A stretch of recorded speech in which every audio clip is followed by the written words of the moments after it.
Imagine you step into an elevator, the doors slide shut. Standing next to you is a colleague you barely know. That awkward silence hangs in the air, and just to break it, he says the most banal phrase in human history. "Nice weather we're having, isn't it?" You nod, you agree, you think it's just polite noise, empty words about something insignificant. You are wrong, you are catastrophically wrong. Because in that very second, while you are discussing a light breeze, the most violent, complex, and beautiful battle in the universe is unfolding all around you. Right in front of your nose, in that empty space between you and the elevator door, there is no emptiness. There is chaos. Billions upon billions of nitrogen and oxygen molecules are rushing in every direction at the speed of an assault rifle bullet. 500 meters per second. Bam, bam, bam. They are bombarding your skin. They are hammering against your eardrums. The only reason you aren't screaming in pain, the only reason your skin doesn't turn into one giant bruise, is that your body is pushing back from the inside with the exact same force. Evolution built us as the perfect spacesuits for survival in this combat zone.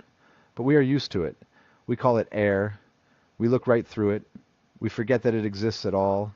We treat the atmosphere like boring scenery in the theater of our lives. But let me show you what is actually happening if you take the filter of habit off your eyes. Take a deep breath. Let it in. You have just inhaled part of a physical mixture that weighs 5 quadrillion tons. That is not a metaphor. If you could weigh all the air wrapping our planet, it would weigh as much as a giant layer of lead. We are not birds soaring in the sky. We are crabs. We are crawling along the very bottom of a deep, dense, and heavy ocean of gas. And this ocean does not sit still. Right above your head, invisible rivers are rushing past. Currents of wind, the size of continents, are twisting and roaring in the stratosphere. They carry the energy of thousands of nuclear bombs. And all of this is hanging above you, held in place only by gravity and sheer luck. You know what has always amazed me? The fragility of this balance. If our atmosphere were just a little thinner, we would freeze to death overnight, like on Mars. If it were just a little thicker, we would be crushed and boiled alive, like on Venus. But we are here, in the perfect sweet spot, inside the most complex experiment in the galaxy. People look at a weather map and see numbers. Plus 20, cloudy, southwesterly wind. I look at the map and I see fluid dynamics equations trying to solve themselves in real time. Every cloud is the visible scar of an invisible battle of thermodynamics.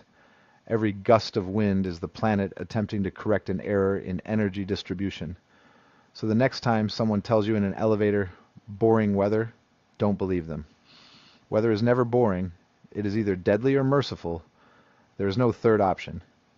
But here is the main question. Why does this ocean move at all? Why doesn't the air just settle on the ground in a calm layer, like dust in an abandoned room? What forces 5 quadrillion tons of gas to dance, swirl, and kill? The answer is simple, and it hangs 150 million kilometers away. Someone turned the key in the ignition. Look at the sun. No, seriously, don't look directly at it. You'll go blind, but feel it on your face. That warmth you feel has traveled 150 million kilometers through the frozen vacuum of space just to smack you on the skin. It is energy, pure, raw, nuclear energy, and our planet is bathing in it.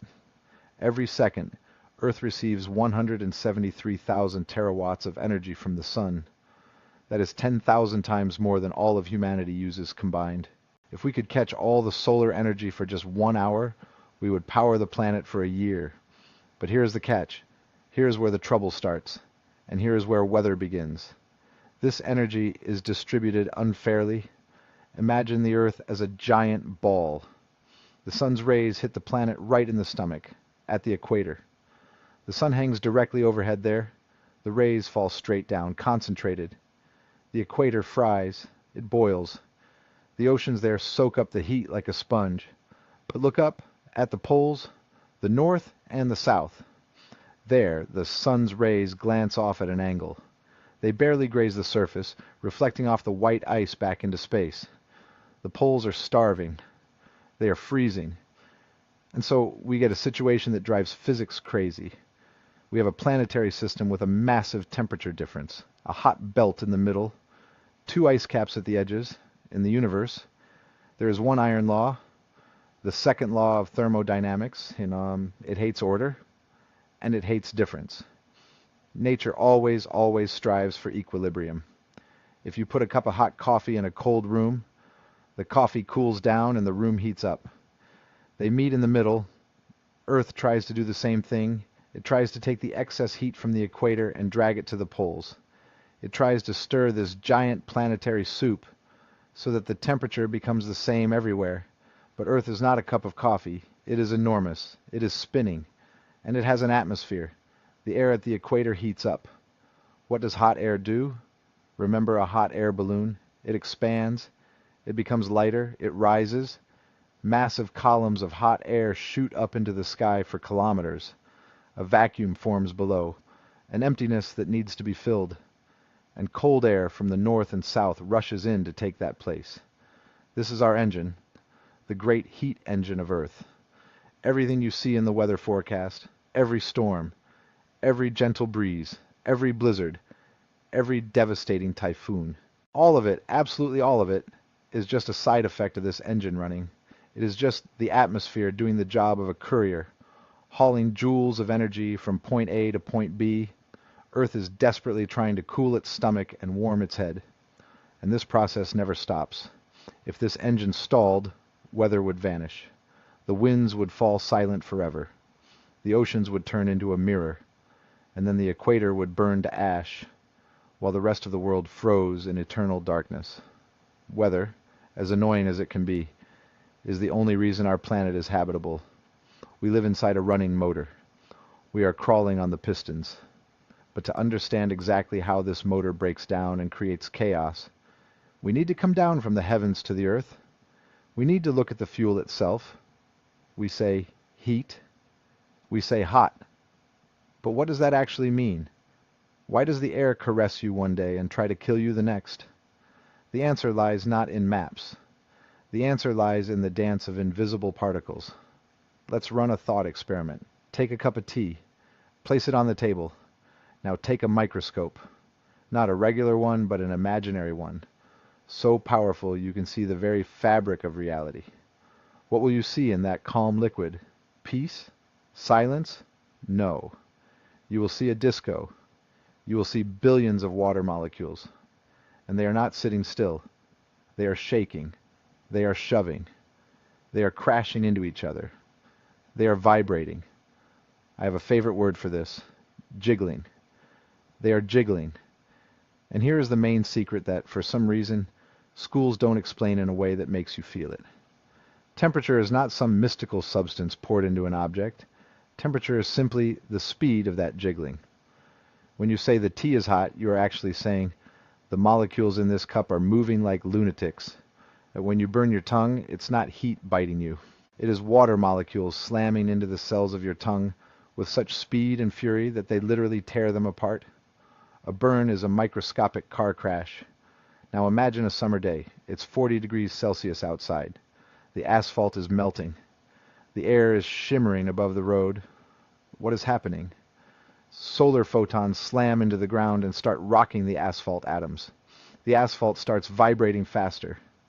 Air molecules flying by smack into this frantic asphalt, get a kick, and start rushing around faster too. And so, you step outside. The air around you consists of nitrogen and oxygen molecules. On a normal day, they hit your skin and bounce off. But today, they are enraged. They are bombarding you faster, harder, more violently. Your body tries to dump the excess energy.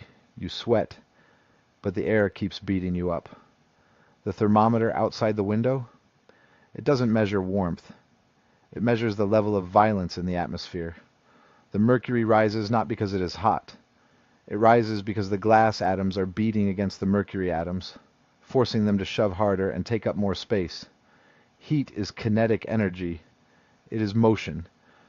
And this is where the magic happens. When atoms start moving faster, they need more space. Imagine a crowd of people at a rock concert. If slow music is playing, everyone stands close together. But if hard rock starts and a mosh pit forms, people start shoving. The circle widens. The crowd becomes less dense. The same thing happens with air. Hot air is air in a mosh pit. It expands. It becomes lighter. It wants to fly up, away from the ground.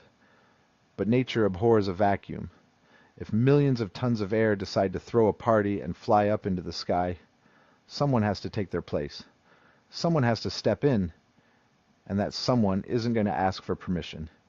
It is going to kick the door down. We call this phenomenon wind, but in reality it is the atmosphere attempting to fill a hole. So, we have a hot spot on the ground. The air there heated up, expanded, and flew upwards. A low pressure zone formed below, an emptiness, a vacuum. And nature, as we know, hates emptiness. Therefore cold, heavy, dense air from neighboring territories breaks loose. It rushes there to fill that hole. It is a race. It is a stampede. And that is exactly what hits you in the face when you leave your house. Wind. Wind is simply air that is late for a meeting. It is the atmosphere trying to equalize pressure. If the pressure difference is small, you feel a light breeze. But if the difference is huge, if a giant hole has formed somewhere, then the air rushes there with the speed of a freight train. But here's the strange part. If you look at satellite images of storms, you see something amazing. The air doesn't fly to the center in a straight line. It never flies straight. It twists. It dances a spiral. Why? Imagine you're standing on a playground merry-go-round. It is spinning. You try to throw a ball to your friend standing on the other side. You throw the ball straight. But while the ball is in the air, the merry-go-round turns. Your friend moves to the side, and the ball flies past. To you it looks like some invisible force pushed the ball sideways. Earth is that giant merry-go-round. It is spinning at 1,600 kilometers per hour at the equator. When huge masses of air try to rush toward the center of a storm, the Earth literally moves out from under their feet. The air tries to hit the target, but misses. It turns right in the northern hemisphere and left in the southern. It begins to circle around the center of low pressure, trying to get inside, but centrifugal force keeps it out. Thus, a vortex is born. Thus, a cyclone is born. Now imagine this over a warm ocean. The water is warm. Energy is bubbling up. Hot, moist air rises in a pillar. More air is sucked in from below.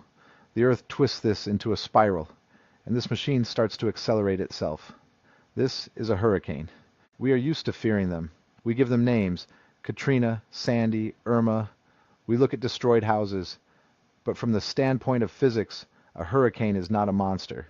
It is a release valve. The ocean has overheated. It urgently needs to dump excess energy into space, otherwise the ecosystem will die. A hurricane is the most efficient heat engine in nature. It takes heat from the ocean surface, turns it into the kinetic energy of wind, and ejects the remaining heat high in the upper atmosphere. A hurricane doesn't want to kill you. It is trying to save the planet from heat stroke. We, the little humans on the surface, are just unlucky enough to be standing inside the exhaust pipe of this engine. But follow the air. Where does it go? It gets sucked in at the bottom, accelerates, rises to a height of 10 or 12 kilometers. It is cold up there. Freezing cold. What happens to the hot, moist breath of the ocean when it hits the freezer of the stratosphere? The magic disappears. The gas ceases to be a gas. It becomes something we can see. Something that looks fluffy and harmless to us, but actually weighs as much as a herd of elephants. Have you ever lain on the grass and watched a cloud float by? It looks so soft, so harmless, like a piece of cotton wool that someone glued to the blue dome of the sky. Poets compare them to sheep. Painters paint angels on them. But physics tells us something else. Physics says that if you truly understood what is hanging above you, you wouldn't be relaxing. You would be nervously glancing up. Let's clear one thing up once and for all. What you see is not water vapor. Water vapor is a gas, and it is absolutely invisible. It is around you right now, and you don't see it. A cloud is the moment when the invisible becomes visible. When hot, moist air rises and hits cold layers, the gas can no longer hold the energy. The water molecules slow down. They latch onto each other. They turn from gas into tiny droplets of liquid water or crystals of ice. What you see are billions upon billions of tiny liquid mirrors floating in the sky. And now, the math, and it will shock you. Let's take a standard white cumulus cloud, an average one, about a kilometer wide and a kilometer high. If we calculate all the water inside it, we get a mass of roughly 500,000 kilograms, 500 tons. That is the weight of 100 African elephants, or the weight of a fully loaded Boeing 747, or the weight of 250 cars. And this entire behemoth is hanging above your head. Right now, no wings, no rocket engines, just hanging. If I suspended a tank with 500 tons of water over your house, you would call the police. But nature does it every day, and we call it good weather. How is this even possible? Why don't these elephants fall on our heads? The secret is in the size. The water droplets in a cloud are so tiny that gravity barely matters to them. Air resistance for them is enormous. They are falling. Yes, they are constantly falling. But they fall at the speed of a snail, a centimeter per second. And while they slowly drift down, warm air from below keeps punching upward. Updrafts catch them and toss them back to the heights. A cloud is not an object. It is not a pillow. A cloud is a process. It is the visible top of a fountain. Water constantly condenses, falls, evaporates, and rises again. It is a living structure. But here is where the real trick happens. The trick that makes the weather engine roar. When water turns from gas into liquid, something strange happens. It releases heat. A lot of heat. This is called latent heat. It is the energy the sun put into the water to evaporate it from the ocean. And now, high in the sky, this energy is returned back to the air. Think about it. The air rises, creates a cloud, and the cloud heats the air even more. It's like stepping on the gas pedal. The warm air inside the cloud becomes even lighter and tears upward with new speed, sucking in even more moisture from below. The cloud feeds itself. It is a self-sustaining explosion. And inside this explosion, inside these beautiful white towers, total chaos reigns. Ice crystals and water droplets rush up and down at the speed of an express train. They crash. They rub against each other, billions of times a second. Remember what happens when you shuffle your feet on a carpet in wool socks? You build up a charge. You become a little battery. Now imagine this process on the scale of 500 tons of water and ice. The cloud turns into a giant, sky-floating Van de Graaff generator. The voltage rises. 1 million volts. 10 million. 100 million. Air is a great insulator. It tries to hold this charge. It holds the line until the very end. But at some point, the tension becomes unbearable, and reality breaks. Silence. You know this moment. The wind suddenly dies down. The birds go quiet. The air becomes thick, electrified. The hairs on your arms stand up. You smell ozone, the smell of burning purity. This is the moment nature holds its breath before the strike. Up there in those dark clouds, millions of tons of ice and water have been rubbing against each other, like socks on a carpet, separating electrical charges. Positives go to the top of the cloud. Negatives accumulate at the bottom. The cloud turns into a giant flying battery, and the ground beneath it charges positively. Between them, kilometers of air. Air is an insulator. It doesn't want to conduct electricity. It resists. It holds the defense. But nature has a limit to its patience. The voltage reaches hundreds of millions of volts. Electrons at the bottom of the cloud start looking for an exit. They don't just jump down. They send out scouts. This is called a stepped leader. An invisible tentacle of electricity descends in jerks. 50 meters. Stop. Another 50 meters. Stop. It is looking for the path of least resistance. It is tasting the air. It prowls, like a predator in the dark. At the same moment, from the ground, from the tops of trees, from lightning rods, even from your head, streamers reach up. Channels of positive charge. They sense the leader approaching. They reach out to it. And then, contact. The channel closes. The insulator is breached. The air surrenders. In that moment, a planetary scale short circuit occurs. All the stored charge rips off the leash. What you see as a blinding flash is the return stroke. A massive pulse of energy rushes from the ground back up to the cloud along the paved channel. Speed, 100,000 kilometers per second. 1/3 the speed of light. Temperature? This is where physics gets scary. Inside this narrow channel, only as thick as a finger, the air heats up to 30,000 degrees Celsius. To give you a sense of scale, that is 5 times hotter than the surface of the sun. For a split second, a branch of hell opens in your backyard. The air doesn't just heat up. It instantly turns into plasma, the fourth state of matter. Electrons are ripped from the orbits of atoms, and this heating happens so fast that the air doesn't have time to expand peacefully. It explodes. A supersonic gas explosion occurs. A shock wave ripples out in all directions, breaking the sound barrier. Boom! What we call thunder is the scream of the atmosphere being torn apart and stitched back together in a millisecond. It is the sound of air bursting. It is beautiful. It is deadly.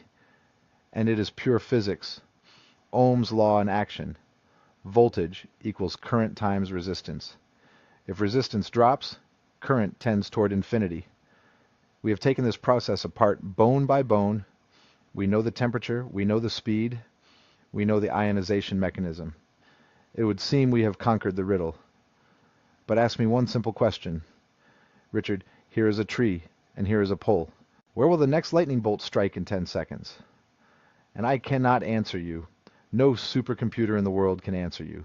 We know how it happens, but we have no idea where or when, because between the cloud and the ground, there are millions of random factors. A speck of dust in the air, humidity, temperature, the flight of a beetle. We have hit a wall. We have described all the parts of the machine. Temperature, wind, clouds, lightning.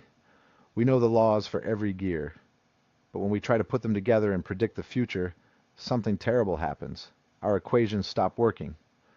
You know what annoys me the most?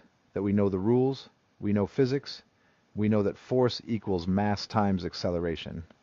Isaac Newton gave us these rules 300 years ago. With these rules, we put a man on the moon. We can calculate the trajectory of a rocket with millimeter precision, millions of kilometers from Earth. But we cannot tell you if it will rain on your picnic in 2 weeks. Why is flying to the moon easier than forecasting the weather? Because space is a void. There is one piece of metal flying there. And the atmosphere? The atmosphere is a fluid. Yes, physicists call air a fluid. Gas and water behave the same way. They flow. And to describe this flow, we use a set of equations that look terrifying. The Navier-Stokes equations. At their core, they are simple. They say, this particle of air will fly there because pressure pushed it and friction slowed it down. It's all logical, but the problem is that air doesn't consist of one particle. It consists of trillions of particles, and each of them pushes its neighbor, and the neighbor pushes it back, and they all move simultaneously. This is called nonlinearity. In normal math, 2 plus 2 equals 4. In fluid equations, 2 plus 2 might equal 4, or it might equal an apple, an explosion, or 0. The result depends on what is happening to the neighbor of your neighbor. Go to the faucet in your kitchen. Open it just a tiny bit. The water flows in a smooth, transparent stream. This is called laminar flow. We can calculate this. It is boring. Now open the faucet harder. Suddenly, the smooth stream breaks. It starts to tremble, to twist, to splash. Eddies appear. Chaos. This is turbulence. And turbulence is the graveyard of physical theories. Werner Heisenberg, the great physicist, once said, "When I meet God, I will ask him 2 questions. Why is relativity so complex? And how does turbulence work?" And I believe that for the first question, he will have an answer. We literally do not know how to mathematically describe this chaos. The Navier-Stokes equations are one of the 7 Millennium Prize problems. The Clay Mathematics Institute offers $1 million to anyone who can simply prove that these equations always have a smooth solution. Not solve them. Just prove that a solution exists and doesn't explode into infinity. So far, no one has claimed the money. We build airplanes without fully understanding how air flows over a wing. We build bridges hoping the wind won't rock them into resonance. We live inside a fluid whose behavior we cannot predict with mathematical precision. Imagine you are playing chess, but the board is the size of the Earth. There are quadrillions of pieces, and all the pieces move simultaneously, every nanosecond. And if one pawn falls, it might knock over a queen on the other end of the board. That is what weather is. It is chess for lunatics. We do not have a formula where you can plug in, today is Tuesday, and get rain on Wednesday. Analytically, it is impossible. The equations are too complex. So what do? Give up? Say, it's God's will and throw away our umbrellas? No. We are humans. We are stubborn creatures. If we cannot find a beautiful, elegant solution, we will use brute force. We will smash this problem into a million little pieces and force someone to count them by hand. And the first person mad enough to try this wasn't a scientist with a supercomputer. He was a dreamer in the trenches of World War I. While Einstein was rewriting the laws of gravity and cannons were thundering across Europe in the First World War, one man sat in a trench thinking about clouds. His name was Louis Fry Richardson. He was a pacifist, an ambulance driver. And in the breaks between saving the wounded, he tried to do what everyone considered impossible. He tried to calculate the future with a pencil and paper. Richardson had a brilliant idea.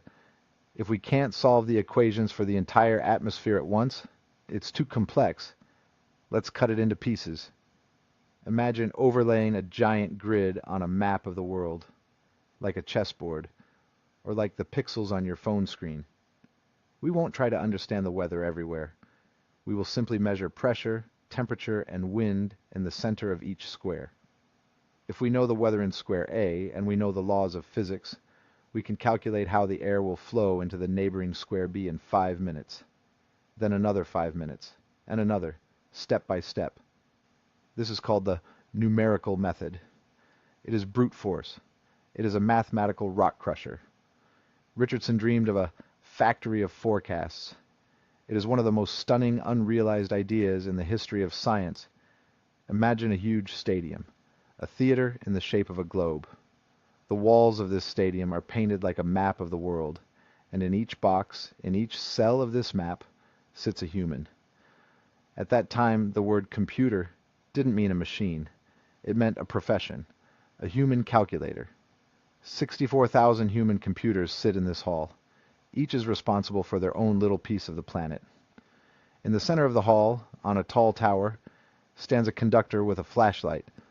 The conductor shines a light on the Atlantic sector. The people there quickly calculate their equations and pass slips of paper to their neighbors. Hey, wind is coming your way. Speed 20 meters per second.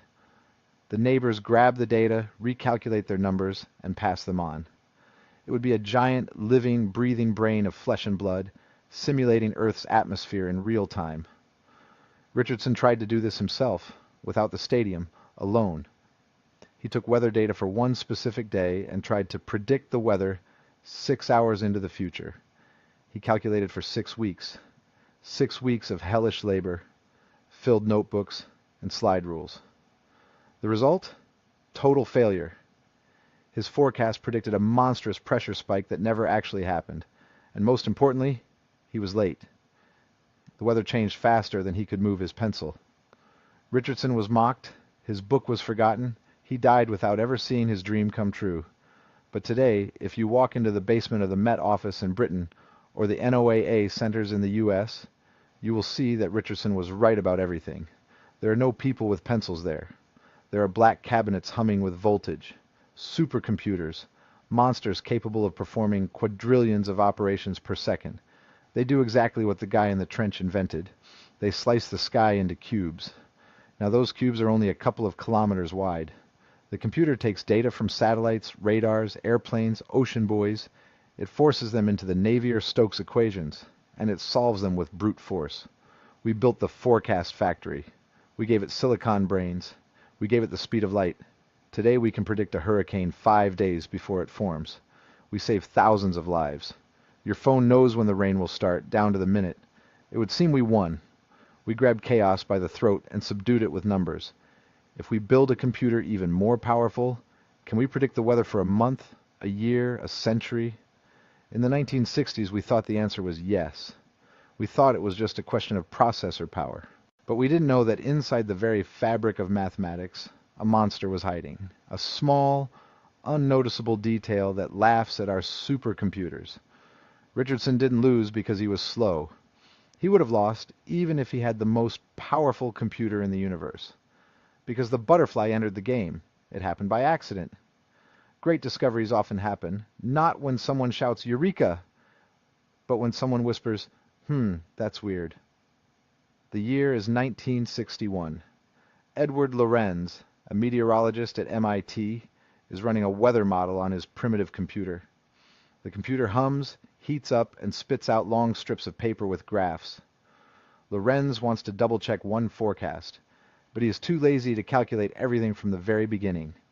He decides to start from the middle. He takes numbers from a previous printout and types them back into the machine. But here is the detail. The computer stored numbers with a precision of 6 decimal places, 0.506127. But on the paper, to save space, it printed only 3 places, 0.506. Lorenz entered the shortened number. The difference was less than 1,000th of a percent. It is like if the wind blew not at 100 kilometers per hour, but at 100 kilometers and 1 millimeter per hour. A negligible difference, a speck of dust, a rounding error. Lorenz started the machine and went for coffee. He was sure the result would be exactly the same. When he returned, he couldn't believe his eyes. The graph had gone in a completely different direction. At first, the lines matched, but then they started to diverge, and after a virtual month, the weather in the computer was diametrically opposite. Where there should have been sun, a storm was raging. In that moment, classical science died, and chaos theory was born. Lorenz discovered what we call sensitivity to initial conditions. We are used to thinking linearly. A small push gives a small result. A big push gives a big result. But the atmosphere is a non-linear system. In the atmosphere, a small push can be amplified billions of times. That is when Lorenz asked his famous question, does the flap of a butterfly's wings in Brazil set off a tornado in Texas? And the answer is yes. This is not a metaphor. This is harsh physical reality. The atmosphere is so unstable that the slightest disturbance, heat from a match, the breath of a runner, the movement of an insect's wing, changes the path of a single molecule. That one pushes another. The vortex grows. It steals energy from its neighbors. And 2 weeks later, this microscopic difference turns into a cyclone on the other side of the world. This puts an end to our dream of omniscience. To predict the weather perfectly accurately, even for a month ahead, we need to know the position and speed of every molecule in the atmosphere. We need to know the temperature of every leaf on every tree. We need to account for every flap of every seagull's wing. If we miss even one detail, the forecast falls apart after 2 weeks. This is our horizon. We are blind beyond 14 days, and no supercomputers will fix this. It is a property of the universe itself. Does this scare you? It threw many scientists into depression. We lost control. We realized we could never govern the weather. We live in a system that is fundamentally unpredictable. But you know what I think? I think this is the most beautiful news we could have received. Imagine a world where the weather is completely predictable, where we know exactly that in a year, on March 3rd, at 2 p.m., it will rain. That would be a clockwork world, a prison world, a world without surprises. But chaos means freedom. Chaos means the future is not written in advance. Nature creates itself anew every second. It improvises. The clouds you look at today will never repeat. Never. In the 4.5 billion years of Earth's history, there have never been 2 identical clouds. And there never will be. Every moment is unique.